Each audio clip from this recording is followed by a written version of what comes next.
така че как този гръбнак наистина да е изправен, как да създава повече, за да има какво да се преразпределя и как системата за неговото подпомагане да бъде изградена, а не 27 години да се отлага създаването на бизнес подкрепяща инфраструктура, точно в селските райони, където малкият бизнес всъщност е единственият работодател и единственият данъкоплатец и единственият инвеститор в повечето случаи и държи тефтера с вересиите. Играе най-голямата и социална роля. Особено в тези райони на страната, където има отчаяващо положение с качеството на работната сила, където имаме неграмотни, малограмотни хора от всички слоеве на обществото и етнически състав.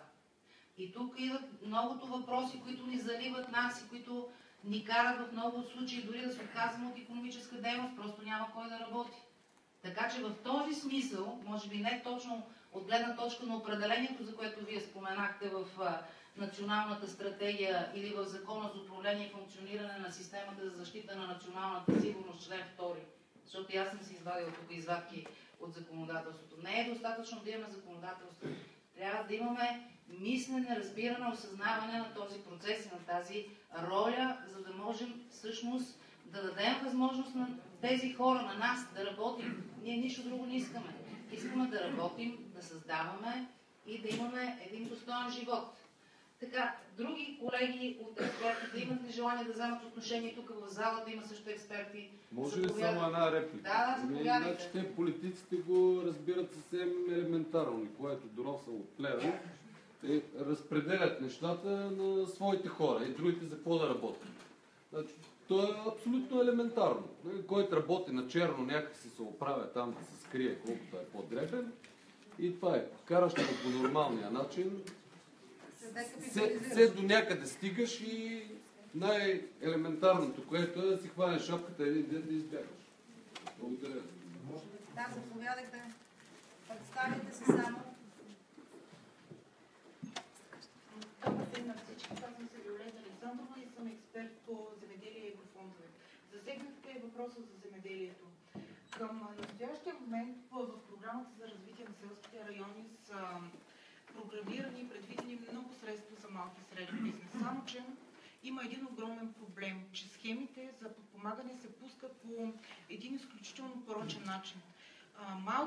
Малките производители, земеделските и малките предприятия в селските райони се конкурират с тези, които вече са набрали огромна сила и огромен оборот по предходните периоди за подпомагане по САПАРД и по предната програма за развитие на селските райони. И нали разбирате, че един човек, който сега стартира или който иска да развива една малка ферма, той не може да се конкурира с един, който вече взима всяка година милиони субсидии за обработка на земя. И там се получава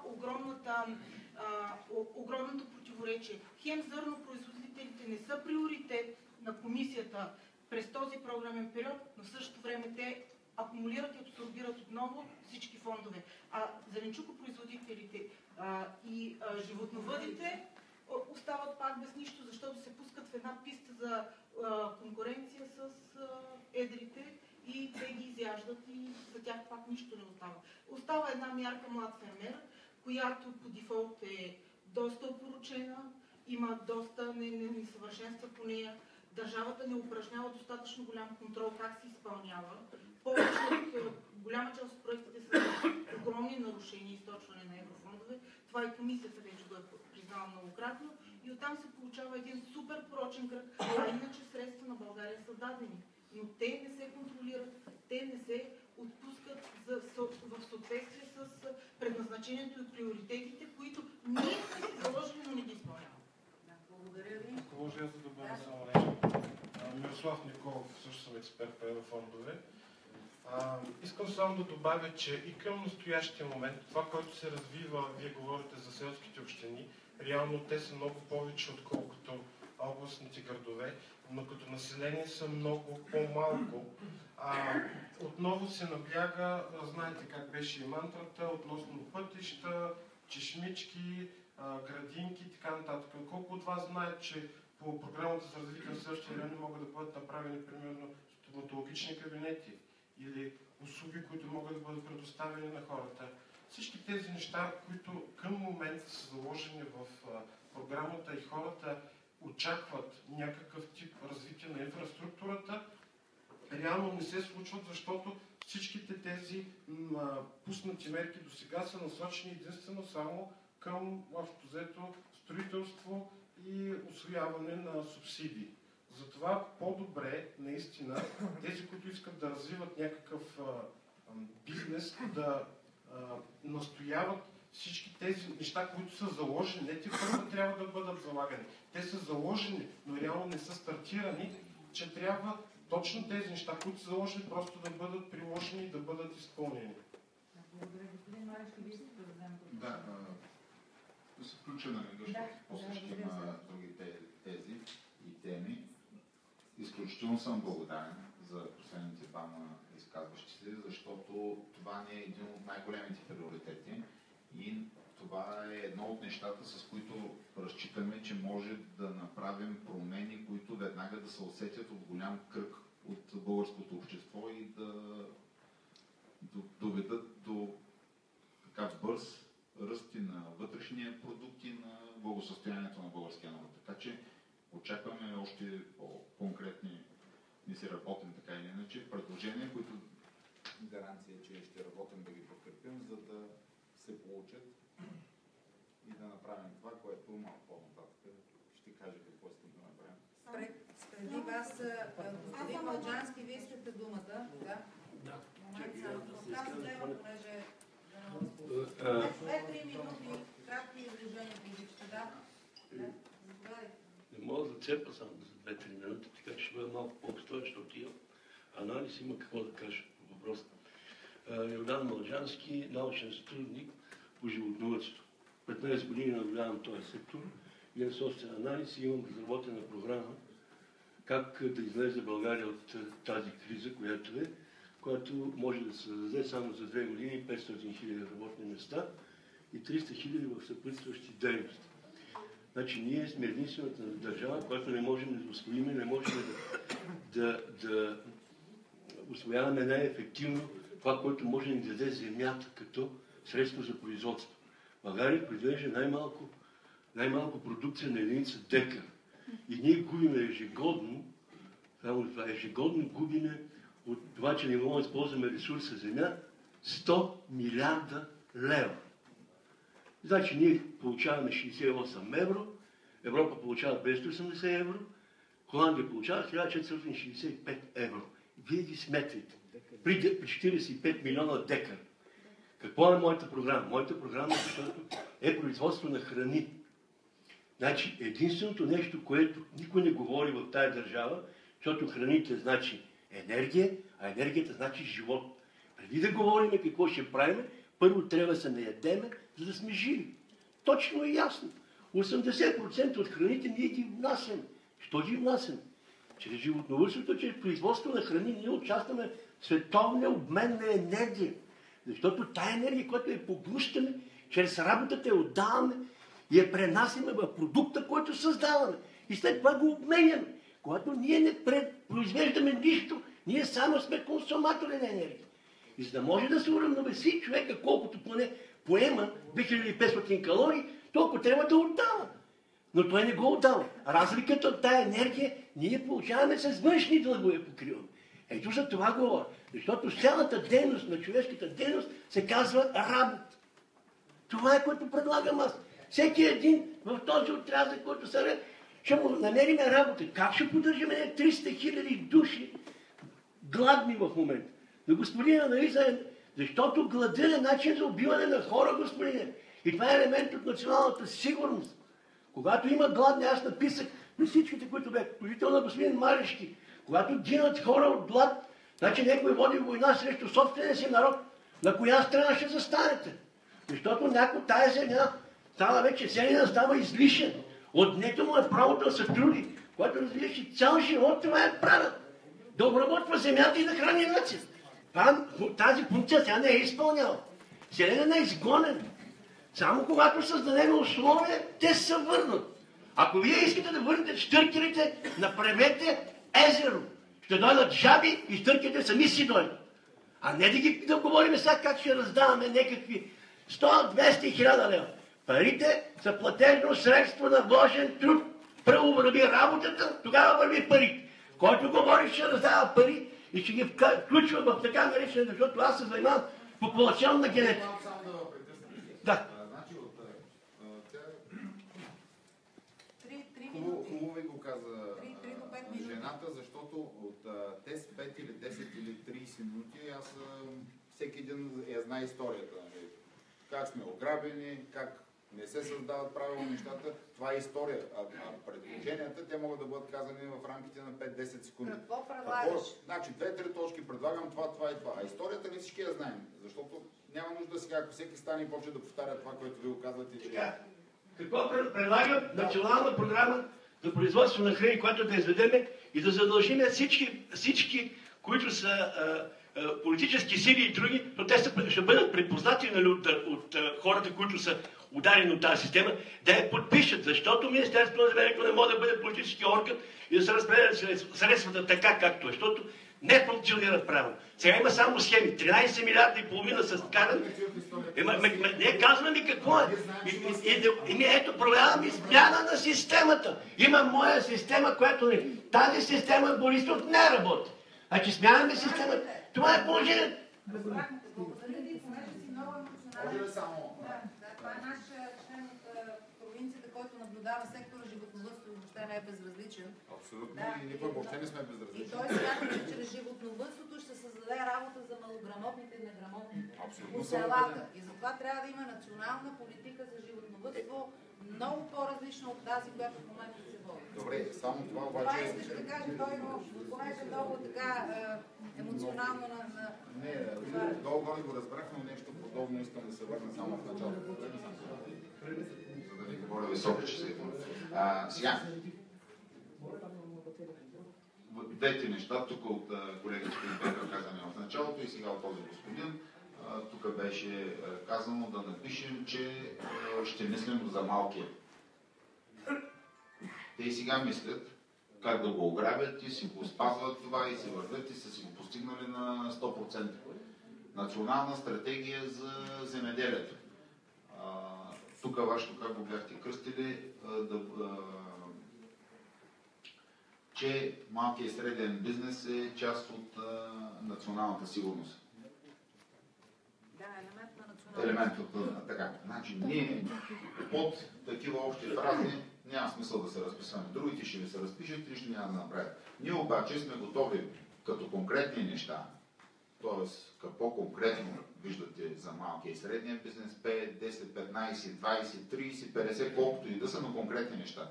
И после да може да ги предброим и да видим какво сме изпълнили от това, което сме казали, че ще изпълняваме. Защото добре, ще напишем, че е част от националната сигурност елемент и какво от това. Ще напишем това, което иска господина, то ще го има някъде написано, както се оказа, доста неща има написани, но нищо няма да се изпълни. За нас е много важно накрая да може това, което се говори, да се преброи. Дали е 2,20 дизела или 1,80, дали има 5 документа премахнати от 500 нормативни, които пречат на малкия средния бизнес, или ако сме поели за 15 или каквото и да сме поели, трябва да се знае конкретно един ангажимент, срок, за който трябва да се изпълни и изпълнението му и после всеки да може да се носи отговорността по това, което е обещал. Така и така съм взел думата да се направя и другите реплики. За това, което се каза да дадем въдица, да го научим да лови риба. Сега, примерно, трябва да се дава подходящия инструмент на подходящия човек. Защото на земеделеца, ако му дадем скалпел и го накараме да прави мозъчна операция, това, че сме му дали скалпел, нали, и че от една операция може да изкара 10-20 хиляди евро, това няма да реши въпроса. И това ме връща на основната тема, че този диалог между бизнеса и политиците от статуквото е безмислен.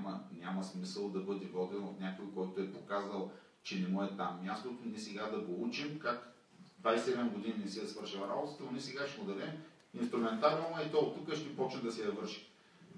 Така като едно от нещата, което исках да кажа. Така. Да мръдим с едно място. Това е конкретика.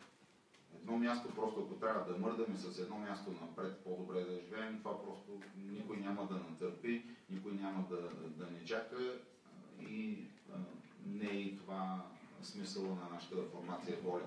Ние имаме интерес България и ще се борим за това и то в най-кратки срокове и България да бъде една от най-проспериращите държави в Европа.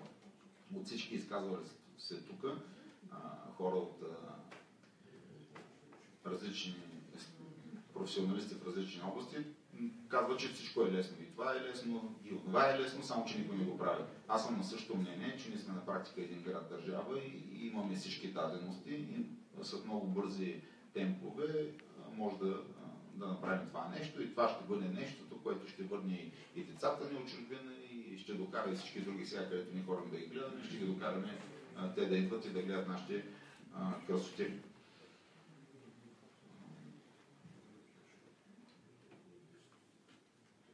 Може би наистина конкретика е важна. Ти искаше да вземеш думата. Да, само да кажа още две неща, съвсем кратки неща. Едното малко все пак е да разведрим обстановката. Примерно, като елемент от националната сигурност в нашия екип, ние примерно виждаме господин Камен Попов.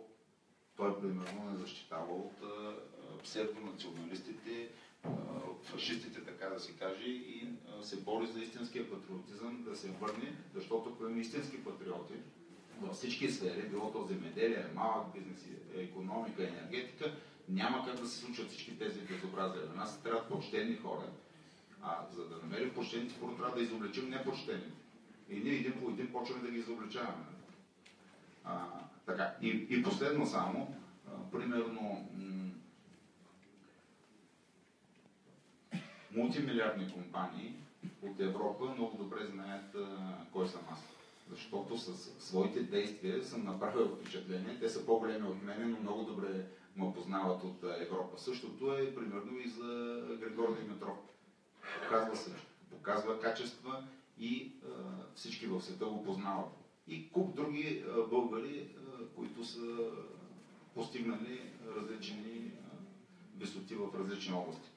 Има ги тези, това искам да кажа, че ги имаме тези българи в България. Те не са в старите, във върхушките на старите партии, защото в много от партиите има професионалисти хора.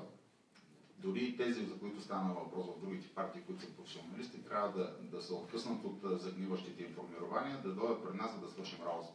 Не е въпросът коя партия или коя формация, въпросът е кой може да свърши работата, а не кой само за пореден път ще обещава. Благодаря. Да кажа само аз една дума, че ме спомена. Набързо, няма да ви отнемем времето, че ми изтече синята зона, не ми се плашат пари на Фандъкова. Сега, за историята няма да се връщаме, само ще маркирам двете основни неща и двата проблема, които докараха на това да реже малки и средния бизнес в България. Ние от планова икономика бяхме фърлени в пазарна икономика. Българските граждани, защото преди това да станат предприемачи, те си български граждани, не бяха подготвени за този преход. В тази връзка ще кажа две много кратки неща. До тук държавата през цялото време, през последните 28 години, се държеше като враг на частния бизнес. Като източник на доходи за запълване на дупки в бюджета. До сега нямаше държавна политика, която да покаже намерението си за партньорство и за дружба и любов с малкия и среден бизнес.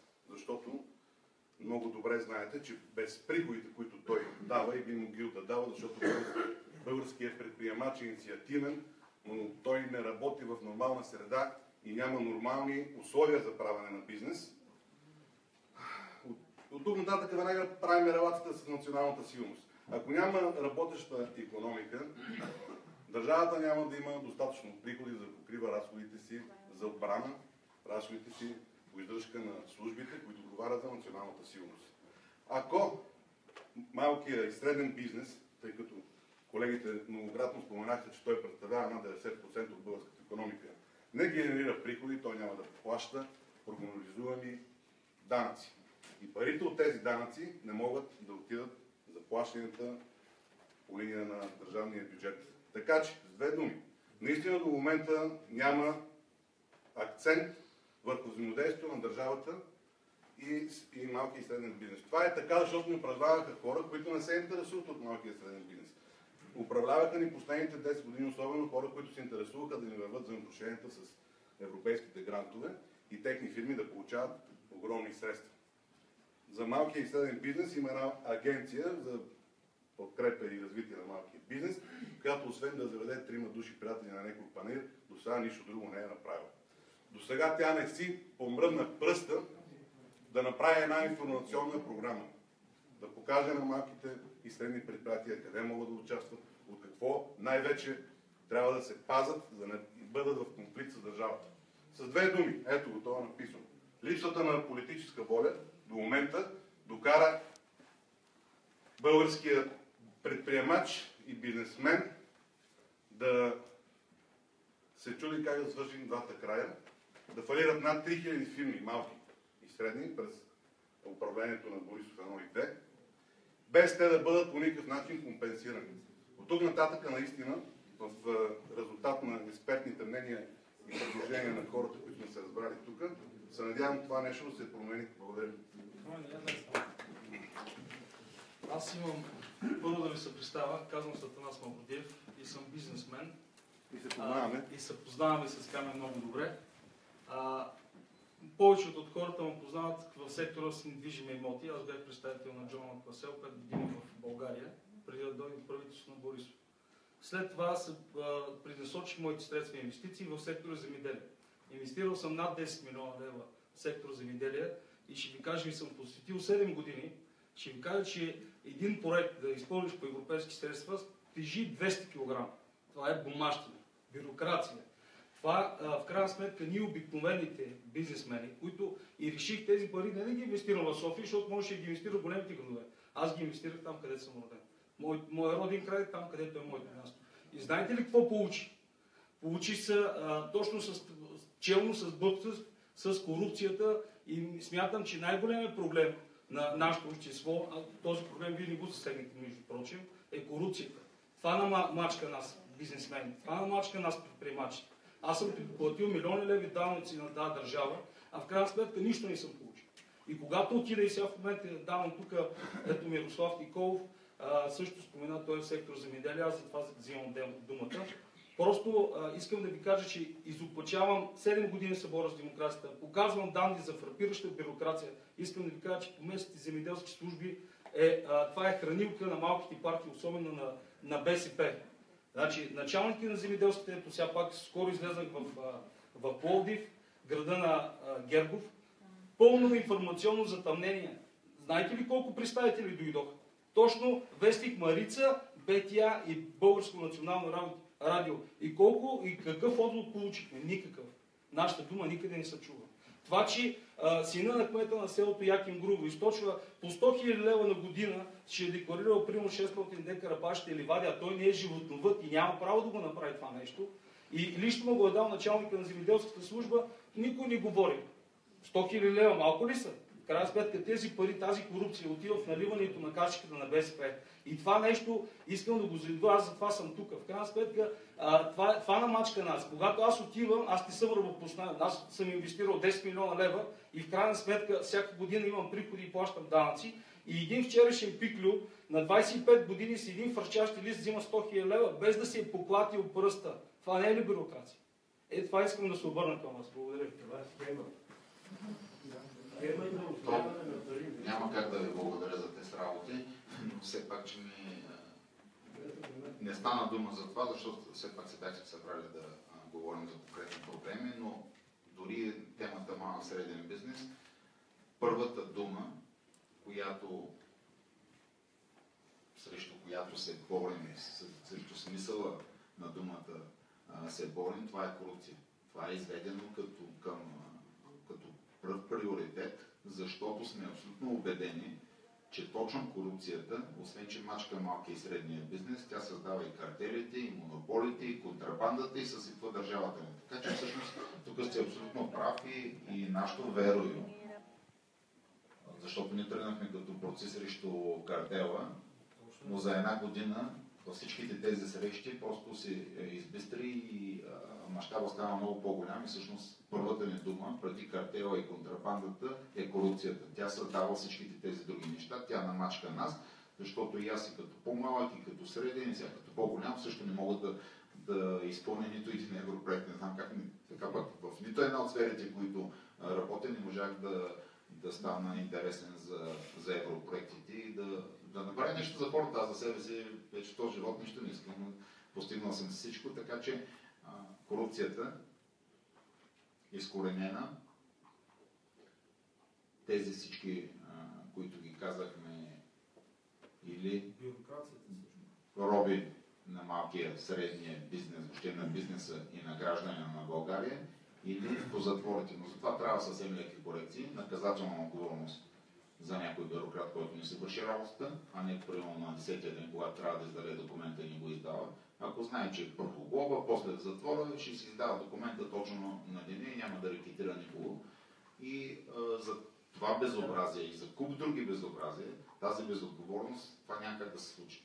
Това всъщност кара системата да загнива все повече и повече. Това, че хората виждат, че каквото и да направиш, и даже колкото по-голяма кражба и грабеж направиш, толкова си по-безнаказан, защото може да си покриваш разходите по цялата система.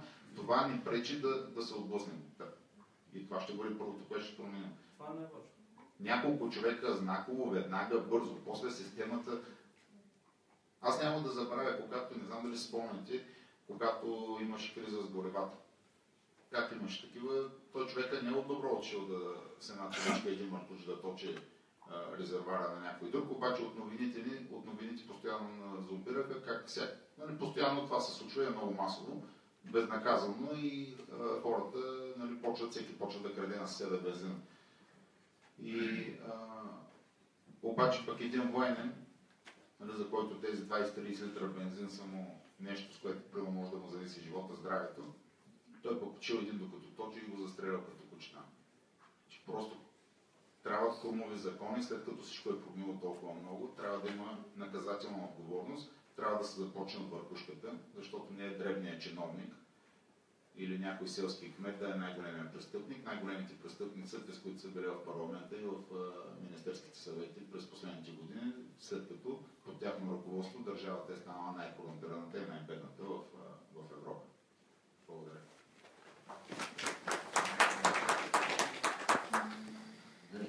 Ще стана може би тук, за да съм с кръвка някой. Аз също съм представител, казвам се Мажд Алгафари, преподач с арабски език, имам фирма за преводи. Считам, че съм представител на малкия бизнес, не съм чак толкова голяма фирма, въпреки че управляваме почти цяла България в сферата на МВР, особено. Това, което искам да кажа, че гладът е по-силен от тока. Когато човек е гладен, когато той няма с какво да се изхрани, разбира се, тогава се превръща в престъпник. Почва да краде, както каза господин Марешки, да източи бензина на комишията си, да му открадне бурканите от мазето, да не давам такива много битови примери. Разбира се, може да му открадне и фирмата, което също го има. Един проблем, който не го засегнаха от малки и средния бизнес. Колко много фирми са откраднати от техните собственици. С фалшиви пълномощни, открадват му земята, открадват му жилището, бизнеса. Ще ви дам един пример, който въпреки, че съм положил една клетва за да не изнасям такава информация, ще го дам по-общо казано, за да ме разберете. При една акция на ГДБОП влизаме в домът на един арабин. Още от първия ден усетих, че това е една постановка. Човека не е виновен, аз го познавам лично. Едва ли извършил това престъпление, за което са го нарочили. Изнесоха му цялата документация от къщи, от офиса. Хайка правиха къде ли не. Всичко, което имаше, му го взеха. Тефтерите, на които е писал. Човек, който се занимаваше с един бизнес, катализатори от автомобили. От тях са извеждани части, специфични материали, които след това продава и така нататък. Почти година и половина този човек го съсипаха от разпити, от какво ли не. В крайна сметка всичко това, което той беше придобивал и което беше написал сам, в продължение на десетки години. Всеки един катализатор какво може да струва, какво има в него и така. Тази цялата, бих казал, търговска информация. След това се появи в една друга фирма, която му взе и контактите, тази цялата информация, която той е събирал години наред. Тази фирма е придоби точно за 2 дена и започна да работи на негово място. Тук в България няма никаква защита, нито на малкия, нито на средния бизнес, дори на големия бизнес няма защита, ако не си техен човек. Господин Марешки не е от малки и среден бизнес, той е от големия бизнес. Колко проверки му направиха? Колко проверки направиха на Лукойл? Колко проверки направиха на другите вериги аптеки? Защо не правите на тях? Защото продават на по-високи цени? Мисълта ми трябва да има някаква, както казаха и преди малко за агенцията. Ако пък влезем в земеделието, животновъдството, малките села, кой селянин, кой животновъд, кой земеделец, истински земеделец говорим, кой от тях знае да попълни тези 200 кг документи? Аз го знам, защото аз за чипа съм карал на такава документация и помисля, че човека кандидатства за покупката на България. Викам, прощавай това какво? Викам, и това са документи по европейски проект. Какъв ти европейски проект? Викам, тя колата ще, колите ще се спукат. Следователно трябва да има по тези места, трябва да има една агенция, която държавата да обучава земеделците, животновъдите и тъпро, как да ги попълнят тези документи. Има и нещо друго. В училище, всички сме били в училище. Никой не ни е дал учебника по това, не е казал, виж го, вземи го и научи буквите. Имало е някой, който ни е учил. Тук в България правим точно това. Ето ви европейски проекти, колкото да ме прав в очите им. Ето ви европейски проекти, кандидатствате. Но той какво да кандидатства? Той не знае какво да напише, той не знае какво да значи бенефициент. Като му кажеш бенефициент, той вика каква е тази дума.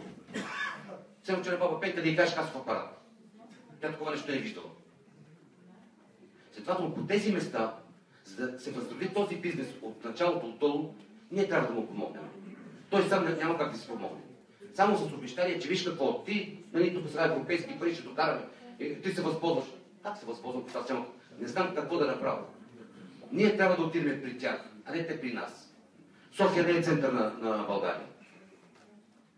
И Видин, и Бургас, и Русе, Никопол, всички тези градове са наши. Всички деца са наши. Не само моя син Мартин трябва да остане в България, вашите деца трябва да останат в България и тези, които са навън, трябва да се върнат тук. Затова предлагам да се направи една такава агенция, която да дава повече информация. Не само повече информация. Тя самата да попълни тези документи, които са необходими. Бюрокрацията да спадне до минимум. Администрацията също. Тези пари, които искат да харчат, да купуват, както в Министерството на труда, 700 хиляди лева за някакви чисто нови коли. От навсякъде, ако спестиме точно тези преразходи, това, за което говори господин Машки, по 1000 лева на семейство, на дете, и по те ще може да им дадем. Но сега не можем да им дадем, защото в момента няма пари в България. Всичко е ограбено. Това, в което аз работя като преводач, има една наредба за преводите, които изкараха преди 2 години. Толкова скопосана, толкова неадекватна наредба, аз не бях виждал. И въпреки всичко продължава до ден днешен тази наредба да съществува. Никой няма отменя. Всички вие сте интелигентни хора, знаете, че писмен превод се изчислява на страници. В тази наредба писменият превод се изчислява на час. Само това може да ви е достатъчно да знаете колко компетентни хора до сега ни управляваха. Само по 3 минути ще ми помогнете. Много желаящи. Само последно да кажа 2 приказки. Искам да ви кажа какъв е основният проблем. Значи, сектора земеделие, основният проблем е, че нямаме работна ръка. Аз плащам по 30 лева на ден на братята роми да дойдат, а те ми се смеят в очите и не идват да работят. Ние за 28 години научихме ромското население да се възпроизвежда и да точат държавата. Това е една туморна клетка на обществото. Моята съпруга, ние имаме 3 деца. И искам да направя още 2 деца и те да живеят и да работят в България. Знаете ли колко пари е получила моята съпруга майчински? 0 лева. А за сметка на едно 16 годишно момиче, което е още дете, има 3 деца, взима 1500 лева. а нейната майка, която ще взима още 2 години за същото това дете, което е родило още 3 деца. Разбирате ли къде отива основният проблем? Там реализация искам да ви кажа, ама ние страдаме, малки и средни бизнес страдаме. Кой ще дойде да работи? Аз съм направил инвестиции, няма кой да дойде да обере продукцията. Разбирам ви, колега. Няма кой. Ама искам да ви кажа, че ако ние не променим, и затова вярвам в господин Марешки, и затова съм тук дошъл и в крайна сметка отделям от времето си да го подпомогна този човек и искам той да стане премиер на тази държава, за да има някаква промяна. Всички останали само говорят глупости, никакво действие. Няма действие. Това е единственият човек, който е направил някакво действие. Каза, смъкна цените на петрола паднаха. Отиде с лекарства, най-ниските лекарства в неговите аптеки. Искам да ви кажа, че това е човек на действието. Аз искам да му управлява човек, който може да действа, който може да мисли трезво и да действа в тази установка. Иначе ние отишме, аз мен ми е най-лесно да се изнеса с моето семейство в Швейцария. Искам да ви кажа, че там средната минималната заплата е 3500 евро. Ще ме приемат като отче наш и в крайна сметка моите инвестиции ще ги насочи в Швейцария. Това е следващия път. Ако господин Марешки не спечели тази кампания, аз ще направя всичко от себе си да го направи, аз това ще направя. Нямам вече друг избор. С тази корупция, с тази бюрократия, аз нямам вече нерви, нямам сили. Искам да ви кажа, че ми докараха един микроинфаркт и диабет само в рамките на 7 години. Вие си нямате на идея какво е в провинцията. Нещо ужасно. Едни червени барони, едни бюрократи, които разпределят всичките средства от фонд земеделие в тяхните родини и семейства и когато излезе един честен човек, който си плаща данъци, той е господин Никой. Това искам да ви кажа. Благодаря. Само по 3 минути, защото много напрак във времето всички знаят, че сте предприемачи и за това по-концентрирано. Благодаря ви за активността. Благодаря за поканата. На нас не трябваше 4 часа от Плевен да стигнем до София. Даже може би нямаше да пристигнем. Аз благодаря на господин Марешки. Очакваме в Плевен, между другото, господин Марешки. Искам да благодаря на всички тук, които присъстват. Искам да кажа нещо в областта на транспорта, свързано с закона за движение по пътища и правилника за закона за движение по пътища. Аз се казвам Пламен Мирчев, имаме школа по европейски проект, с големи мъки направихме, няма да се спирам подробности. Няколко точки, както казвате вие, господин Марешки. Хората в транспорта, преди няколко дена аз бях поканен в Министерството на транспорта, ходим по обществения съвет и нищо не се случва. Хората в транспорта искат следното нещо. Инструкторите искат излизане от Изпълнителна агенция автомобилна администрация. Таксиметровите шофьори искат излизане от Изпълнителна агенция автомобилна администрация. Изпълнителна агенция автомобилна администрация не може да изпълнява 3 функции. Тя има законодателни, административни и ред други функции. И прави подзаконови наредби. И наказателни.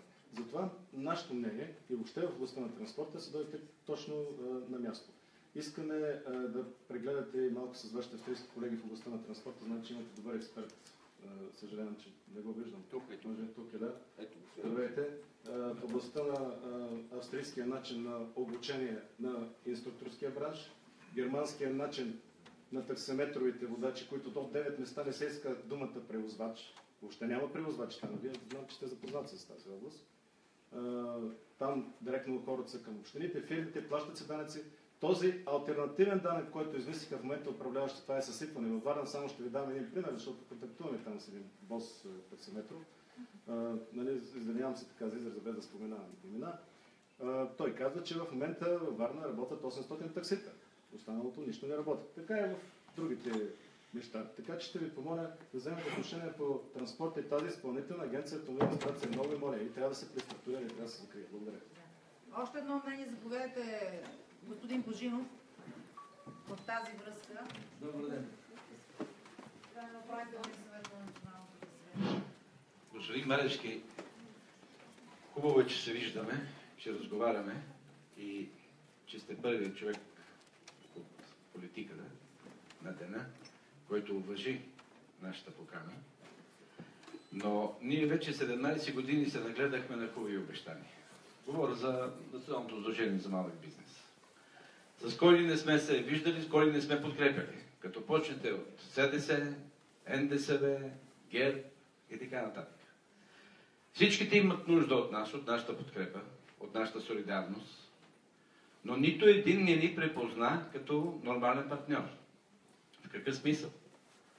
В смисъл нито един член наш, от нашите редове, на Националното сдружение, не беше препознат в листите, нито за общински съветници, нито за народни представители, нито за изпълнителната власт.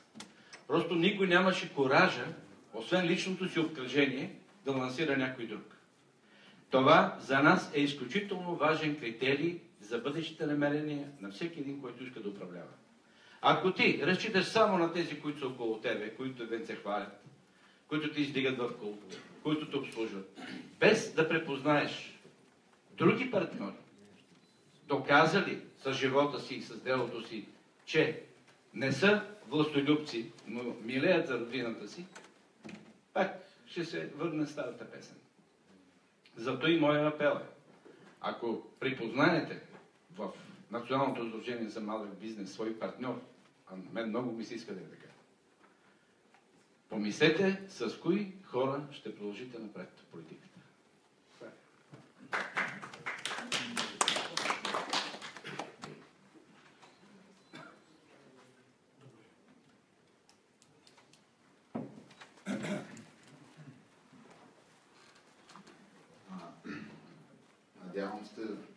Надявам се, че сте забелязали разликата.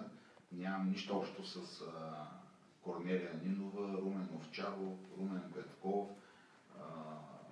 всички, които са изреждали през вече за нас 27 години, защото ние в бизнес сме толкова. И не е въпроса аз да припознавам някого. Въпросът е дали ще направите правилната ориентация, ще препознаете единствения, който може да защити интереса на българския народ и на българския бизнес, бил той микро, малък, среден или голям. Както стана дума и за таксиметрович. Аз по стечение на обстоятелствата съм минал през толкова много бизнеси и съм много компетентен и съм изстрадал всичко от най-малкото звено до най-голямото. Така че съм много компетентен по това как се държи държавата с нас и не искам това да продължава, затова съм тук. Просто аз минах в другата крачка администрация, точно защото не вярвам вече, че някои от старите политици могат да свършат работата, тази за която мечтаем. И така ще направя още веднъж сравнението. Ако другите политици, тези, които са вългали толкова време, защото ви сте се срещали с тях по вашите думи, не сте се срещали с мене, може би аз съм бил там от другата страна на барикадата. Ако тези, които са ви излъгали според вашите думи, излязат сега и преподпишат всичко и вземат вас и вас сложат в една листа и вие ще препознаете тях така. Това ли е цената на препознаването на честните, почтените и прагматиците и това ли е задачата, за която сме се събрали? Значи, те може да са лъжци, ма сега вече след 27 години, ако пак преподпишат, разпишат се, наплюнчат, печат, сложат и един от нас го сложат в някаква листа, това е вече гаранцията, че те стават почтени, миналото опашката е отрязана на гущера, те стават почтените политици, прагматиците, които ще свършат работа. Мисля, че не е това гаранцията за това дали сме честни и почтени. В нашите листи ще има много различни хора, много свободни хора, много честни хора. Няма да има нито един стар политик. Ще има много хора от всякъде, обикновени хора, които никога няма да влязат там, за да може с парите откраднати от вас да почват да се правят лъскави прически, да карат лъскави автомобили. Това са много честни и свободни хора, които ще се грижат за това, което искате, което искаме, да живеем по-добре и България да е просперираща, това да се случва. Това е единствената дума, на която ще отговарят тези хора, е почтеност.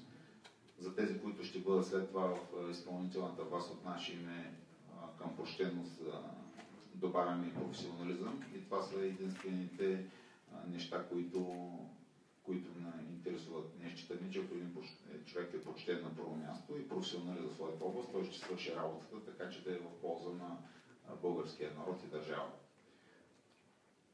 Да, доста ме разбрали. Благодаря. Благодаря. Още един въпрос, да. Аз имам освен въпрос, имам и конкретно предложение.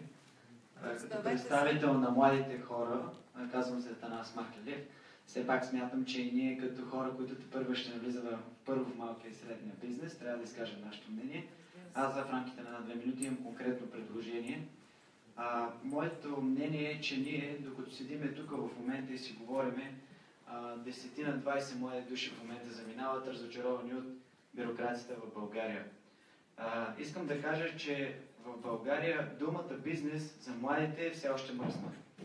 Думата бизнес, както знаете, се свързва с корупционни практики, с тромови процедури, с невъзможност към младия човек някой да го припознае за нещо, да го потърси за нещо. Младият човек в една нормална държава, той е търсен. Той е търсен като кадър. В България младият човек той търси, което за мен е недопустимо. Младият човек да търси институцията, а не институциите да търсят него. Знаете, че има една такава приказка в България, ако искаш да стартираш ако искаш да стартираш малък бизнес, отвори голям и остави бюрокрацията да те смачка до малък. Така че искам да кажа първо едно конкретно предложение, защото имам така наблюдение към Бюрото по труда. То не се грижи за това младите хора да намерят своята реализация. Бюрото по труда в България, което заплатите на хората там се плащат от данъците на всички работещи хора, е един регистратор. Хората ходят и се подписват и получават едни пари. Бюрото по труда, което е очудващо, след като един млад човек, примерно да кажем, започва първа работа по курортите, като сервитьор, като барман, връща се в София и Бюрото по труда му казват, елате тук, подписвайте се, но за вас трудно ще намерим възможност в България. Той подписва месец, два, три и след това не издържа и заминава, защото знае, че всичко в България е разпределено. Всичко вече се знае кой на какво е, кой на що е. Това според мен не е истинска демокрация. Истинската демокрация е младите кадърни хора да могат да се развиват и да не бъдат спирани от институции, процедури и мачкане от страна на някои, които се мислят за по-големи от тях. Затова отново моето предложение е Бюрото по труда в България да се забрани да търси работни места на младите хора в чужбина. Има такива практики, предлагаме работа, примерно в Израел, в Германия. Бюрото по труда се плащат заплатите на служителите от нашите заплати. Бюрото по труда приоритет трябва да бъде да прави връзката между младите хора и бизнеса и да предлага само работни места в България. Бюрото по труда не трябва да се занимава да търси с нашите пари и нашите данъци работни места на другите държави, т.е. да търси кадри за другите държави. Те си имат такова бюро в другите държави. Това ми е така конкретното предложение, което искам да кажа. Браво! Да, заповядайте.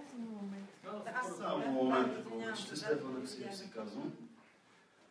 Искам да ви обясня, че ние тук не сме хора, които сме дошли някой да не е поканил или нещо друго. Тук сме по собствено желание, искаме да помогнем с каквото можем.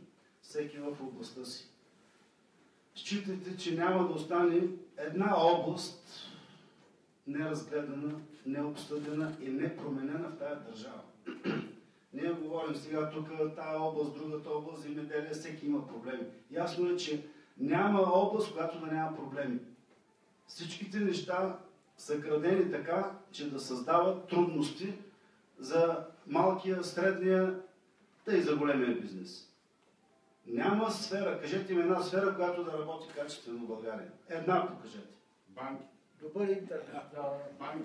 Какво работят банките? Напречат на бизнеса. Напречат. Аз казвам, която работи както трябва. Работят добре за себе си. Ама той и общините работят добре. Банките дойдеха като инвеститори в България, а също проведаха най-голямата грабителска политика. Така е, обаче... Как ще започне един млад човек, къде отиде момчето? Как ще започне той бизнес? Къде е банката за развитие, нали? Къде е банката за развитие? Ама тук не може да се... В Англия с 0,6 неправомерно завишен лихвен процент по ипотечен кредит, банката е ликвидира. Милиони паундове глоби. Те заличават от търговски регистр. Вие не може да се... Точно това казва и господин Алексиев. Само, че ако ви го преначавате, така ще ви кажа, че те и държавата работят добре. Министерството работят добре. Те също си печелят добре, но хората страдат. Не защото ви казах, че банките работят добре. Според нас те не работят добре. За тях си работят.